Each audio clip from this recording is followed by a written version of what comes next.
주간 평안하셨습니까? 네. 많이 바쁘셨죠? 네. 여러 표정을 보면 알 수 있을 것 같습니다. 그래도 안식일을 기억하여 이전에 나오신 모든 발걸음에 하나님께서 복 주시기를 바랍니다. 먼저 몇 가지 좀 광고를 드리겠습니다. 아까 말씀해 주신 것처럼 오늘 예배 후에 오후 3시부터 칼갈이 봉사 하려고 합니다. 그래서 이를 위해서 함께 하실 수 있는 분들은 함께 도와주시면 좋겠고요. 그 다음에 그렇지 못하신 분들은 기도로서 후원해 주시면 감사하겠습니다. 또 아울러서 봉사 이후에 이 지구에 오신 새로 부임하신 목사님들 환영하는 그 시간을 좀 가지려고 합니다. 그래서 저희 식당에서 지구 교우님들과 함께 그 시간을 가지려고 합니다. 그래서 요일도 함께 기억하셔서 함께 하실 수 있는 분들은 또 함께 협력해 주시고 관심 가져주시면 좋을 것 같습니다. 그리고 또 안타까운 소식을 하나 전합니다. 아시는 분들은 아시겠지만 우리 원주에 있는 새하늘교회가 지난 일요일 날 화재를 당했습니다. 그래서 어려움을 겪게 되었는데요. 제가 자세한 상황은 우리 합회장님의 글로 좀 대신하도록 하겠습니다. 제가 이걸 좀 읽겠습니다. 전국에 계신 재림교회와 성도 여러분, 주님의 은혜 가운데 평안하십니까?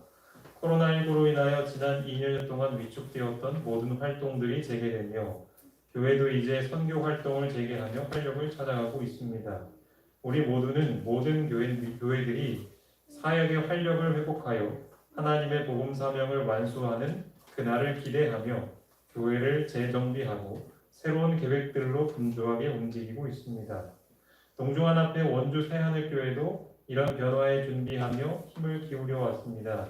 그러나 지난 5월 1일 오후 1시 50분경 원인 미상의 갑작스런 화재로 예배당, 목회자 사택 3채, 지역 아동센터를 포함한 건물 전체가 전소되는 안타까운 상황이 발생하였습니다.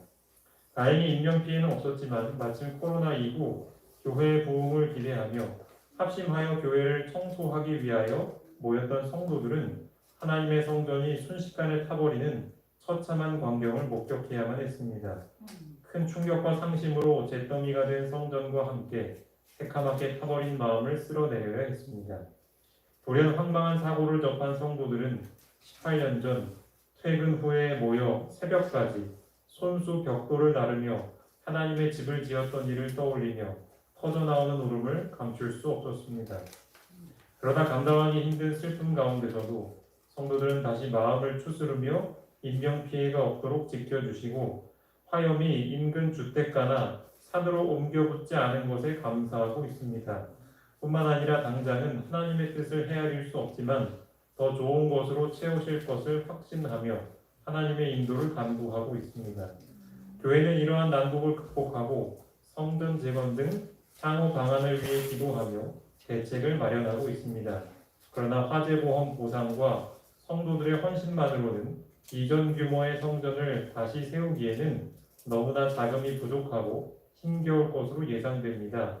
이에 동중하나회는 전국에 계신 교회와 성도들께 원주 새하늘교회 성전 재건에 동참해 주시기를 간절히 호소드리며 어려움에 빠진 우리 믿음의 가족들에게 힘을 보태 주시기를 간곡히 요청드립니다. 감사합니다. 네, 이 내용을 가지고 전단지를 제작해서 우리 전국에 있는 재림교회에 호소문을 보낼 예정이라고 합니다. 저희도 이제 교회에서 곧 이 문제를 어떻게 도우면 좋을지를 직원회를 통해서 의논할 것입니다.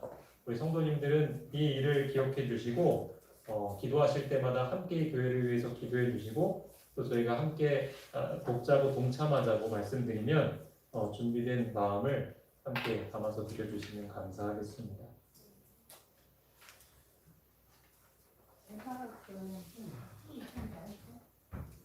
네, 이제 오늘 말씀을 좀 드리겠습니다.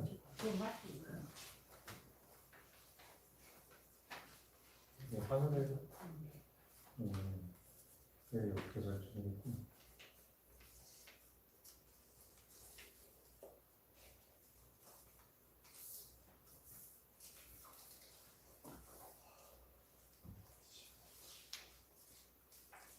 오늘은 화면이 뭐 아주 잘 준비된 화면이 아닙니다. 그냥 성경절과 예언의 신 잠깐 볼 것이기 때문에 그냥 저를 보시면 됩니다. 아시겠죠? 제가 이제 읽자고 하실 때만 여기 보시면 돼요. 아, 예. 특차는 제가 뭐 이따가 말씀드리려고 했는데 끝나고 합니다. 예. 오늘은 우리 가정에도 구원이 필요할까라는 제목으로 여러분과 함께 말씀을 나누도록 하겠습니다. 화면에 보시는 말씀을 좀 함께 보실까요? 자, 함께 읽어보겠습니다. 수고하고 무거움 시작. 수고하고 무거운 짐진 자들아 다 내게로 오라. 내가 너희를 쉬게 하리라. 네. 여러분에게도 지금 쉼이 필요하십니까? 삶이 고달프고 괴롭고 힘들다고 느끼고 계신가요? 그렇다면 여러분이 하실 일이 있습니다. 간단합니다. 내게로 오라고 초청하시는 예수님께 가면 됩니다. 그러면 우리는 쉴 수 있습니다. 이렇게 쉼이 필요한 사람, 인생의 짐에 눌려서 참된 평안이 마음에 없는 사람, 성경은 이런 사람을 가리켜 죄인이라고 합니다. 그리고 이 자리에 있는 우리 모두는 그런 죄인이라고 성경이 말하고 있죠. 그러므로 우리는 자주자주 예수님께 가야 합니다. 내 스스로 이 짐을 내려놓으려고 하는 것은 기독교가 아닙니다. 그것은 불교나 이슬람교나 혹은 다른 종교에서 가르치는 것입니다. 자신이 죄인임을 깨닫고 예수님께로 나가신다면 누구든지 행복을 얻으실 것입니다. 바로 이것이 참된 복음입니다. 저는 이 복음을 여기 계신 모든 분들이 날마다 누리게 되시길 바랍니다. 예수님의 이 초청은 우리 각 개인을 향한 초청이기도 하지만 특별히 우리 각 가정들을 향한 초청이기도 합니다. 우리 각자가 예수님께 갈 때 참된 쉼과 평안을 누리는 것처럼 우리의 가정이 함께 예수님께 나아가면 우리 가정이 참된 쉼과 평안을 누릴 수 있습니다. 그러려면 먼저 우리 가정도 예수라는 구원자가 필요한 죄인들의 공동체임을 이해해야 할 것입니다. 제가 뉴스 기사를 찾아보니까요, 이런 일이 있었더라고요. 한번 잘 들어보시기 바랍니다.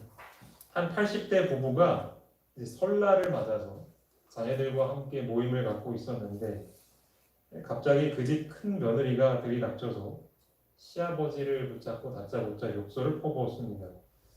그리고는 함께 데리고 온 자식들이 이 할아버지를 밀치고 또 이것을 보던 시어머니가 이제 말리니까 그 할머니도 밀쳤습니다.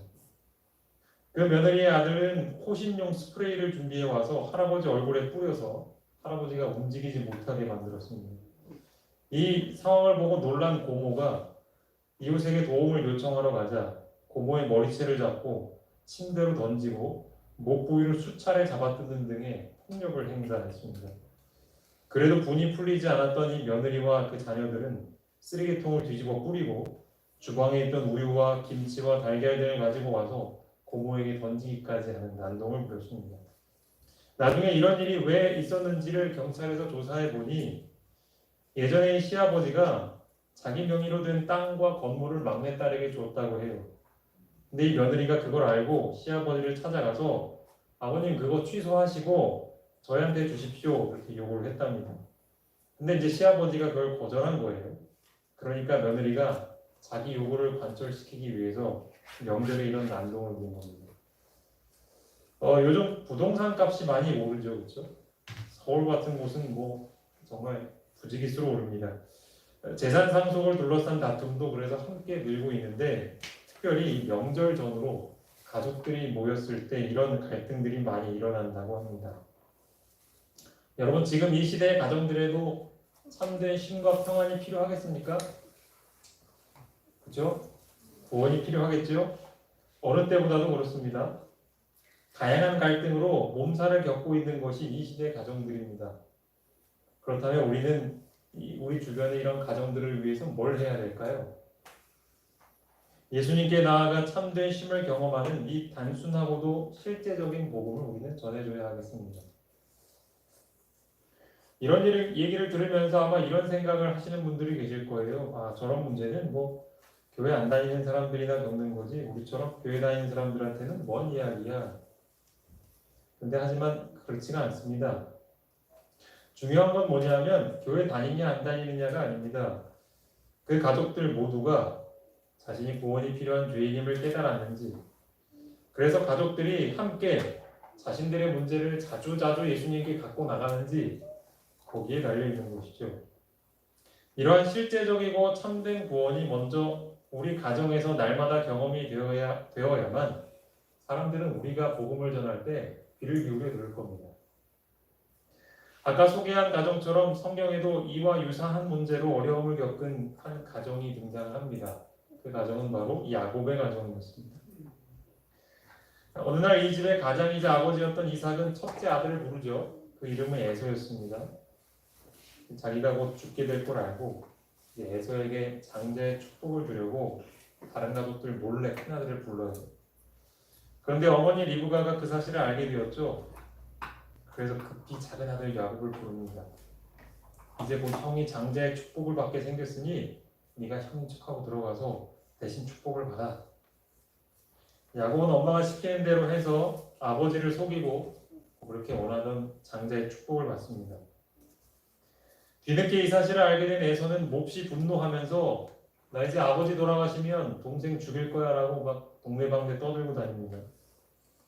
리브가는 이 사실을 알고 야곱에게 가서 형이 분노가 풀릴 때까지 외삼촌 집에 좀 가 있어 피신을 시킵니다.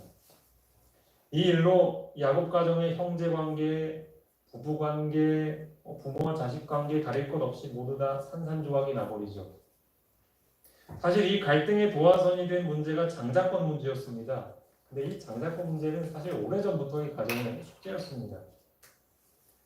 아버지 이삭과 어머니 리브가는 이 장자권을 누구에게 주느냐 문제 때문에 서로 의견이 갈렸습니다. 아버지 이삭은 형인 에서가 가져야 한다. 엄마 리브가는 아니요, 동생 야곱이 가져야 한다. 이렇게 생각을 했어요. 근데 여러분, 관습대로 하면 누가 장자가 되는 게 맞을까요? 형이 장자. 그렇죠. 형이 돼야죠. 그렇죠? 형이. 물론 쌍둥이긴 하지만 그래도 몇 번 먼저 태어나도 형은 형이잖아요. 근데 이렇게 또 서로 다른 생각을 갖게 된 데는 또 나름의 이유가 있었어요. 자, 여기 성경적으로 좀 보실까요? 창세기 25장 22절 23절인데 이거 한번 좀 같이 읽어보시겠습니다. 그 아들들이 시작.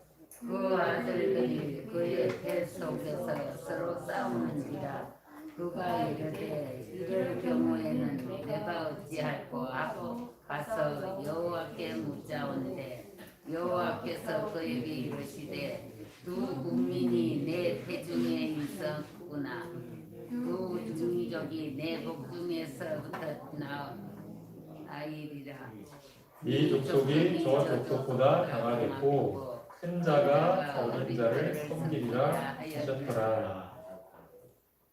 예, 리브가가 이제 야곱과 에서를 이렇게 뱃속에 가졌을 때이에요. 좀 특별한 일이 있었는데 이 쌍둥이들이 얼마나 엄마 뱃속에서 싸우기 시작하는지 이 엄마 리브가가 야 이거 좀 이상한데 하고 이제 하나님께 여쭤본 겁니다. 하나님 이럴 때 어떻게 해야 됩니까?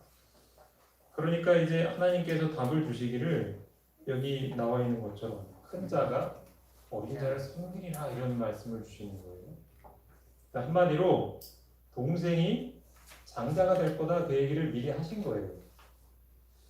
그러니까 하나님께서는 야곱과 에서가 각각 어떤 기질을 가지고 어떤 성격을 가지고 있는지를 미리 보신 거죠. 그리고 누가 더 장자가 되기에 적당한지를 미리 알려준 겁니다. 엄마한테.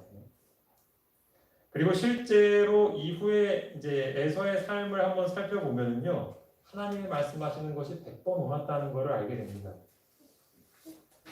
사실 이삭의 장자가 된다는 건 두 가지 의미가 있었죠. 하나는 다른 형제보다 더 재산을 많이 갖는 거예요. 2배의 재산을 갖는 거예요. 또 다른 하나는 뭐냐면 그 집안의 영적인 지도자가 되는 거였습니다.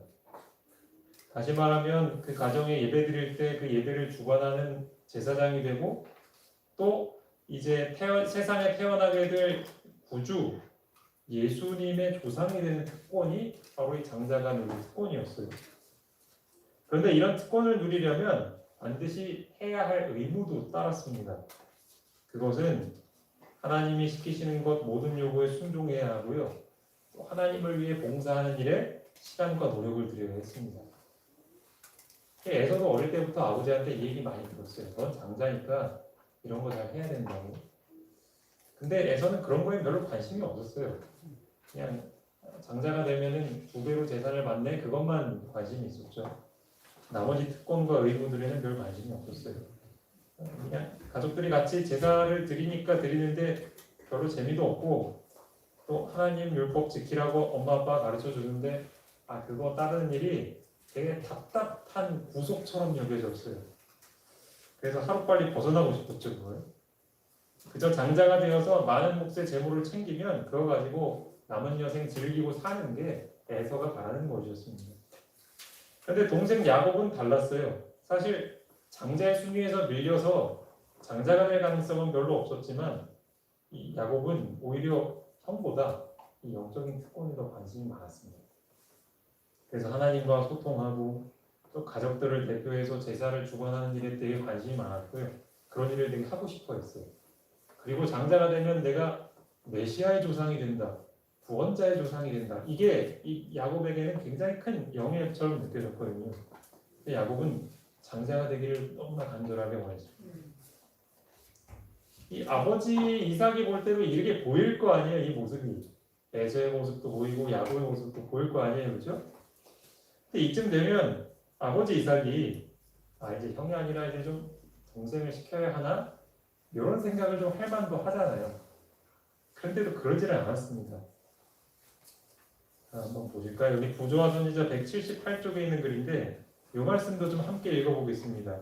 리브가는 시작. 리브가는 천사의 말을 기억하고 자기 남편보다도 더 분명한 통찰력을 가지고 두 아들의 성격을 이해하였다. 그 여자는 하나님의 약속의 상속은 야곱을 위한 것이라고 확신하였다. 그 여자는 천사의 말을 여러 번 이삭에게 말하였으나 아버지의 애정은 장자에게 집중되었고 그는 자신의 의도를 굽히지 않았다. 요 말씀을 잘 읽어보면요, 그 당시 리브가가 남편보다도 더 분명한 통찰력이 있었던 것 같아요. 그래서 이 리브가는 에서보다는 야곱이 장자가 되기에 적절하다는 것을 벌써 이렇게 딱 보고 알았어요. 그래서 여러 차례 이제 남편에게 가서 여보, 이제 우리가 장자를 정해야 되는데 지난번에도 얘기했던 것처럼 하나님이 우리에게 말씀하시지 않았냐, 큰 자가 어린 자를 섬길 거라고. 그리고 지금 한번 보세요. 큰 아들보다 이 작은 아들이 하는 게 장자가 더 되게 적합하지 않냐 이렇게 하면서 여러 차례 남편을 설득을 해요. 근데 이 이삭이 생각을 바꿀까요, 안 바꿀까요? 안 바꾸는 거예요. 그 이유가 뭐냐면 에서에 대한 이삭의 애착이 굉장히 깊었던 거예요. 이삭은 사실 굉장히 조용한 평화를 즐기는 목자 스타일이었거든요. 반면에 에서는 굉장히 대담하고 활기 있고 사냥하러 다니는 거 좋아하고. 그래서 이제 에서가 사냥하고 돌아오면 그때 있었던 막 무용담을 막 듣는 게 굉장히 이삭이 재밌었거든요. 그리고 그런 아들이 막 기특하고. 그러니까 이런 에서에 대한 애착이 깊은 나머지 아내를 통해서 주신 하나님의 기별도 거절하고, 그리고 실제로 아들들의 모습을 통해서 이 차이점이 뚜렷이 드러나는데도 그것을 보지를 않으려고 고개를 돌리는 거예요. 이쯤 얘기하면 어떤 분들은 이삭 신앙이 좀 별 볼 일 없는 사람이었나 보다 이렇게 생각하실지도 모르겠어요. 근데 그렇지 않습니다. 이삭은 굉장히 당시에 훌륭한 신앙인이었고 뿐만 아니라 지도자였어요. 그러니까 요즘으로 말하면 한 교회의 목회자나 혹은 장로님 정도 되는 그런 지위에 있었던 사람이었어요. 한 번은 이 블레셋이라는 민족의 왕이었던 아비멜렉이 이 이삭에 대해서 뭐라고 평가를 했냐면 이 사람은 하나님께 복받은 사람이야. 하나님이 너와 함께 계시면 우리도 분명히 다 봤다. 그러니까 하나님 안 믿는 사람이 볼 때도 인정할 만한 사람이었던 거예요. 이 신앙이. 그러니까 이삭은 하나님과 동행하는 훌륭한 신앙인이었던 거죠. 또 어떤 일이 있었냐면 이 동네 사람들이 이제 이삭을 찾아와가지고 이삭의 우물 보고 이거 우리 거라고 우리한테 내놓으라고 막 그러면서 억지를 쓰면서 막 우기는 일이 있었어요. 그럴 때 보통 사람이라면 한번 누가 옳은지 한번 논쟁을 해보자 이렇게 막 싸울 만도 하잖아요. 그런데 그러지 않고 그냥 선뜻 그들에게 오물을 내준 거예요. 그들과 싸우느니 차라리 그냥 내가 손해를 보겠다 하고.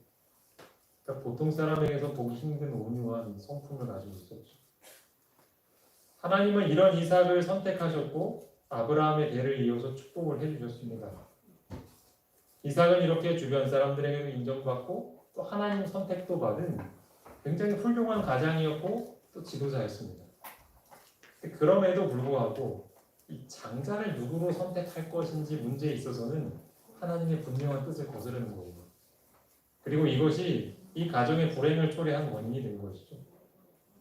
지금도 마찬가지입니다. 우리가 교회를 위해서 또 이웃을 위해 자신을 헌신하면서 주변 사람들에게 선한 감화를 끼칠 수 있습니다. 저 사람은 정말 예수 믿는 사람다워 라고 누구나 인정할 만한 성품을 가질 수 있습니다.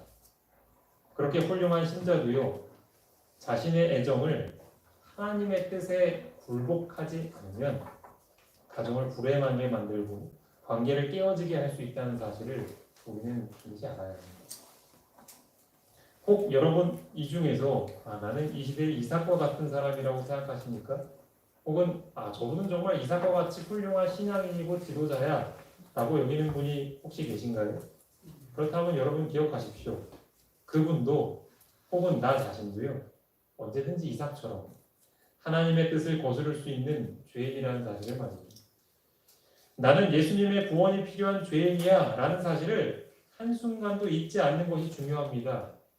그럴 때에만이 나도 행복하고 또 우리 가정도 행복하다는 사실을 기억하시게 되기를 바랍니다. 그럼 이제 리브가와 야곱에 대해서 한번 생각해 보실까요? 분명 리브가와 야곱은 이삭과 에서보다 나은 점이 있었어요. 그렇죠? 앞서 살폈던 것처럼 리브가는 자기 남편보다도 이 자녀들의 성품을 분별하는 분별력이 훨씬 더 좋았어요. 그래서 하나님이 원하시는 장자가 에서가 아니라 야곱이라는 사실에 흔들림이 없었죠. 그리고 야곱도 마찬가지죠. 형 에서보다는 장자가 되기에 훨씬 더 적합한 성품을 가지고 있었습니다. 근데 이 두 사람에게는 공통적인 문제가 하나 있었어요. 그게 뭐냐면 하나님께서 그들을 위해 일하실 때까지 기다리지를 못한 거예요. 사실 저는 인간적인 마음으로 이 리브가와 야곱의 입장이 좀 이해는 됩니다. 그러니까 야곱이 볼 때도 이대로 가면은 나 장자 못 될 것 같은데 그런 식으로 지금 상황이 막 흘러가고 있거든요. 그러니까 이 엄마와 아들이 이렇게 지켜보고 있으니 얼마나 막 초조했겠어요. 불안하고. 자, 여기 부조화 선자 있는 글을 좀 한번 보겠습니다. 180쪽에 있는 말씀 함께 좀 읽어보겠습니다. 시작. 야곱은 그가 경외하는 하나님에 대한 경험적 지식이 없었다. 그의 마음은 하나님의 은혜로 새롭게 되지 않았다. 에서가 장자의 권리를 가지고 있는 한 자기 자신과 만난 약속은 성취될 수 없으리라는 것을 믿고 그는 자신의 형의 매우 경시하나 자신에게는 대단히 귀중한 그 축복을 얻을 수 있는 방법을 고안하고 끊임없이 연구하였다. 네, 감사합니다.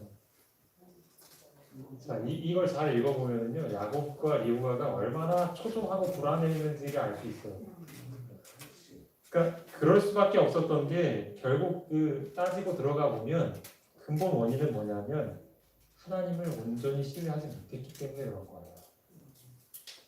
야곱이 정작 아버지가 에서에게 장자의 축복을 한다고 해도 하나님이 그분의 뜻을 이루실 수 있을까요, 없을까요?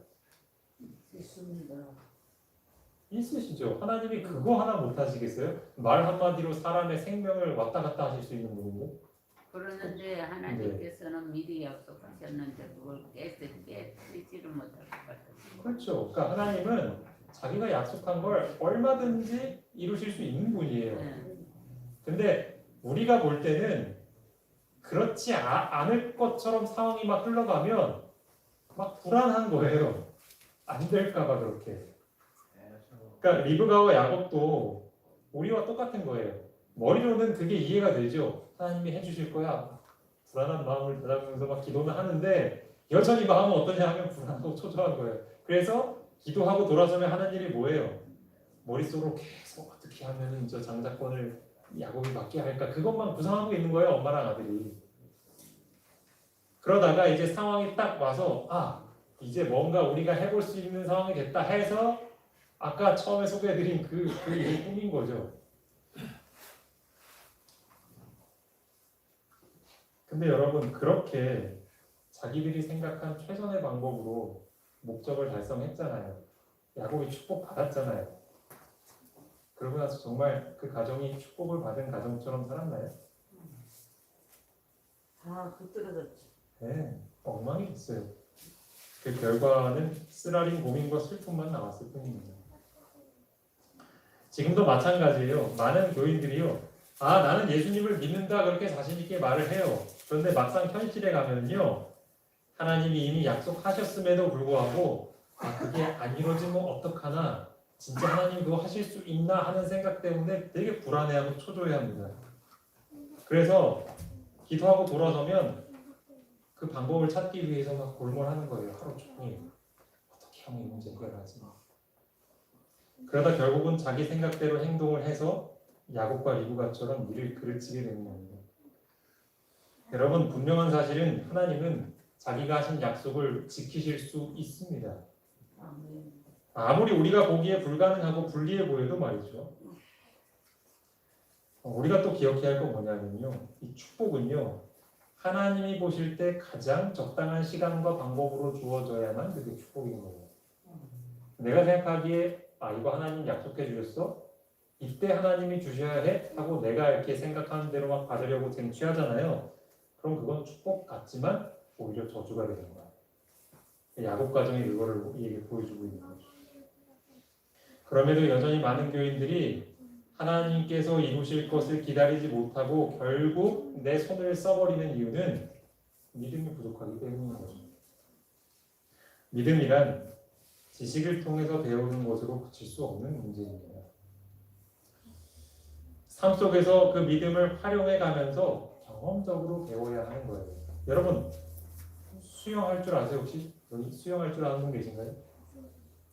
저는 수영을 아직도 못하거든요.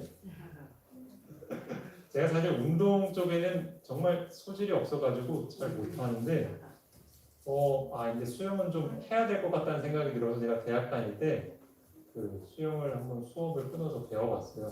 한 달을 배웠는데 이제 그 강사분이 저한테 한 달을 가르치고 나서 저한테 하는 얘기가 뭐냐면 제가 여러분들 가르쳐봤지만 이렇게 물에 안 뜨는 분 처음 봤다면서 포기하시더라고요. 그러면서 남들은 막 물에 떠가지고 막 팔 휘젓는 것까지 했는데 저는 저기 따로 유아용 풀에 가가지고 계속 발장구만 치다 끝났어요. 3분 동안. 여러분 수영은 설명만 들어서는 할 수가 없어요. 직접 물에 들어가서 실제로 배운 대로 해보면서 이게 해봐야 하는 거잖아요. 그렇죠? 그게 경험적인 지식인 거죠. 믿음도 마찬가지입니다. 우리가 성경을 읽고 설교 시간에 듣고 한다고 믿음이 자라는 게 아니고요. 그렇게 배운 하나님의 지식을 우리 삶에서 써먹어야 되는 거예요. 우리의 믿음이 여전히 성장하지 않고 곁에 하나님을 두고서도 여전히 우리 마음이 초조하고 불안한 이유는 그런 믿음에 대한 지식, 하나님에 대한 경험적인 지식이 없기 때문에 그런 것이죠. 어떻게 하면 우리 삶이 더 행복할 수 있을까요? 어떻게 하면 우리 가정이 더 행복할 수 있을까요? 나의 문제, 가정의 문제를 부지런히 예수님께 맡김으로 우리 믿음을 써먹어야 하는 겁니다. 옛말에 그런 말 있죠. 북두막에 소금도 어떻게 하자라고요? 집어넣어야 하자라고요. 마찬가지로 우리가 그렇게 오랫동안 듣고 배운 예수님을 자주 찾고 자주 부를 때 나와 우리 가정은 참된 구원, 참된 쉼을 경험할 수가 있는 것입니다. 마지막으로 한 이야기를 하고 마칠까 합니다. 여러분 잘 아시는 바울 있죠? 바울과 이제 함께 일하던 실라가 빌립보라는 지역에서 전도를 하다가 큰 어려움을 만납니다.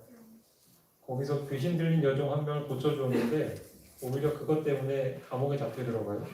그리고 옥에 갇히기 전에 매를 맞습니다. 근데 참 희한한 거는요. 보통 사람들은 그런 상황이 되면 매 맞은 게 너무 아파서 신소리를 내거나 막 얼굴을 찡그리고 막 하나님을 원망하거나 막 그럴 텐데 오히려 감옥에서 밝은 표정으로 하나님을 찬양하고 막 감사의 기도를 드리는 거예요. 근데 옆에서 이렇게 감옥을 지키고 있던 간수가 그걸 보니까 너무 어이가 없는 거죠. 아니 어떻게 저런 상황에서 저럴 수 있나? 저런 별종들이 다 있나? 뭐 그런 생각했겠죠. 그런데 이제 더 놀라운 일이 잠시 후에 벌어지죠. 큰 지진이 납니다. 옥문이 흔들리고 또 죄수들을 묶고 있었던 것들이 다 풀렸어요. 간수가 이제 그 상황을 파악하고서 허겁지겁 달려오는 거예요. 야 이제 난 죽었다. 이 죄수들 다 도망가면 이제 나한테 책임을 물을 텐데 어차피 그럴 거 그냥 내 목숨을 끊어야겠다 하고선 자결을 하려고 하는데 그때 누가 나타나요? 바울이 나타나서는 말리는 거예요.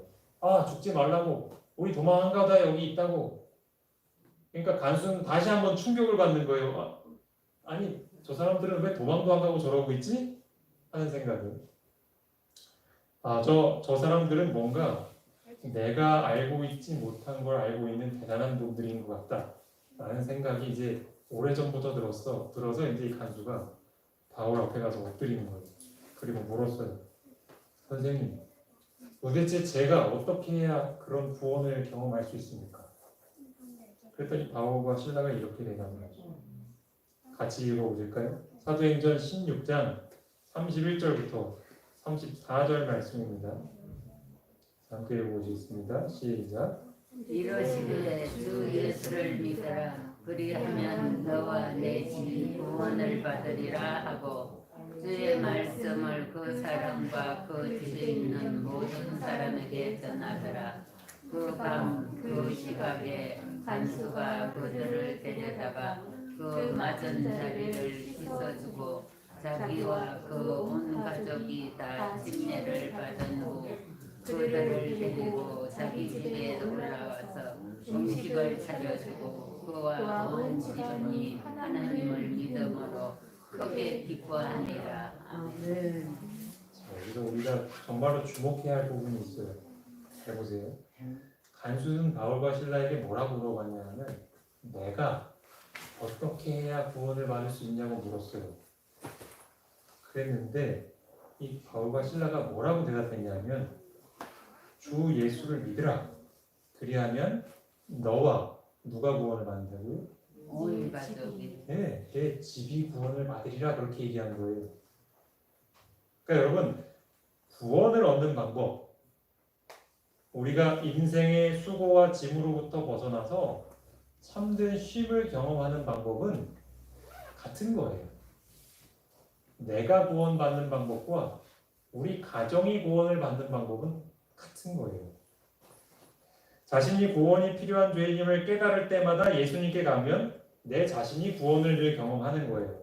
마찬가지로 어떻게 하면 우리 가정이 행복할까? 어떻게 하면 우리 가정의 골칫거리가 사라질 수 있을까? 아니, 그것이 사라지지 않더라도 우리 가족이 그 가운데서도 행복하고 화목할 수 있을까? 그것은 간수의 가족처럼 하나님을 믿고 그분을 찾고 우리 문제를 맡기면 가능하다는 거죠. 다시 한번 정리해 보겠습니다. 우리 모두는 참된 쉼과 구원이 필요한 죄인입니다. 또한 우리 가정도 참된 쉼과 구원에 목마른 죄인 공동체입니다. 그러므로 우리가 해야 할 일은 무엇이냐? 가족들과 함께 구원자이신 예수님께 나가는 일입니다. 혹 여러분 가정에 오랫동안 해결되지 않는 문제가 있어서 힘드십니까? 여러분 가정에 갈등을 일으키고 불행하게 만드는 원인들이 혹 있으십니까? 그게 무엇이든지 관계없이 그것을 가지고 함께 예수님께 나가시길 바랍니다. 이러한 믿음을 가진 사람들은 앞서 약속된 참된 쉼과 평안을 누리게 될 것입니다. 제가 바라기는 여기 계신 모든 가정들이 이 행복을 실제로 누리며 살게 되시기를 진심으로 바랍니다.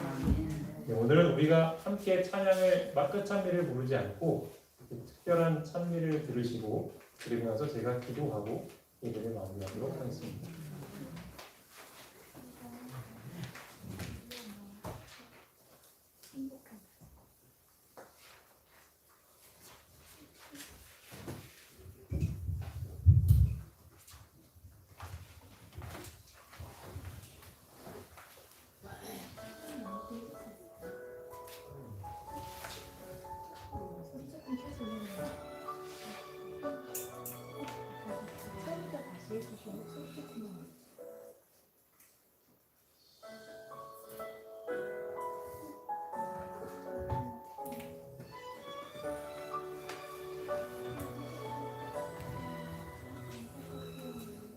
마른 떡 하나를 가져도 죄송해요. 다시 할게요.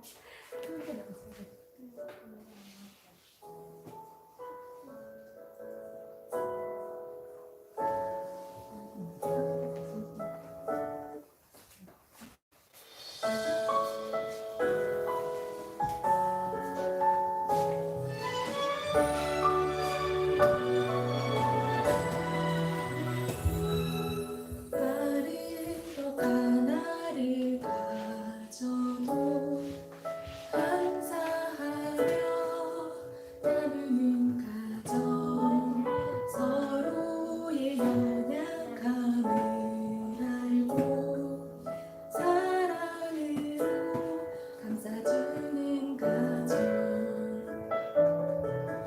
나는 재물보다 더 귀한 하나님의 복음을 갖고 어려움과 아픔이 올 때 두 손잡고 기도하는 가정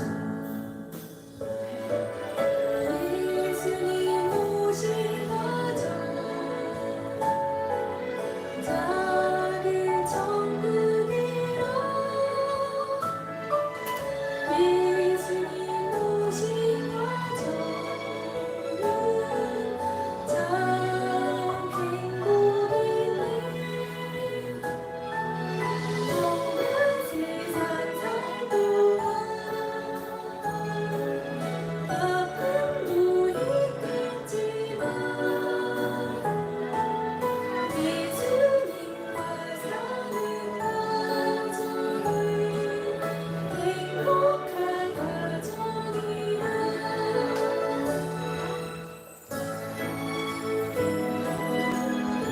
어느 곳이나 어느 모임이든지 예수님이 계신 곳이 행복한 곳이며 작은 천국입니다. 이 땅에 있는 모든 가정이 주님 오시기에 행복한 가정이 되기를 소망하고 축복합니다. 나는 재물보다 더 귀한 하나님의 복음을 갖고 어려움과 아픔이 올 때 두 손잡고 기도하는 가정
함께 기도하시겠습니다.